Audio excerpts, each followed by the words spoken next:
চ্যানেলে আমি অভিষেক, তোমাদের সাথে আরও একবার নতুন কিছু নিয়ে নতুনভাবে। আর তোমাদেরকে আগের দিন দেখিয়েছিলাম গাঁদাগুলোর কন্ডিশন।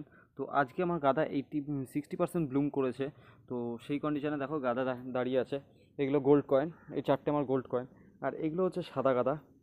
তো সাদা গাঁদার এক একটা মোটামুটি তোমরা দেখতে পাচ্ছ পুরো গাছ ভরে রয়েছে, প্রত্যেকটাই শো লেভেলের গাছ। গাছের ঠিক হাইট দেখো, ঠিক সুন্দরভাবে অ্যাট আ টাইম আমার গাছে এখন এই গাছে আমার 45-এর ওপরে কুড়ি আছে। প্রত্যেকটা গাছে 45 থেকে 50-এর ওপরে ফুল আছে, ঠিক আছে, প্রত্যেকটা গাছে। তো এগুলো যখন পুরোটা ফুটবে তো সেটা চিন্তার বাইরে। এই গাঁদা শুধুমাত্র করেছিলাম শোয়ের জন্য। আমি চারটে কিনেছিলাম, চারটেই করেছিলাম, আর চারটেই তোমাদের সামনে আজকে এই কন্ডিশনে দাঁড়িয়ে আছে। দেখতে পাচ্ছ। আশা করছি আরও আমাদের হাতে 10 দিন, আমাদের ফ্লাওয়ার শো 26, 27, 28, এই 27, 28, 29, সরি। তো সেখানে 10 দিনের মধ্যে আরও সুন্দর ফুল পাবো, 7-8 দিনে। তো সেইখানেরও একটা নতুন ভিডিও আনবো। চ্যানেলটা ভালো লাগলে শেয়ার অ্যান্ড সাবস্ক্রাইব করে দিও। আবার নতুনভাবে নতুন দিনে দেখা হবে।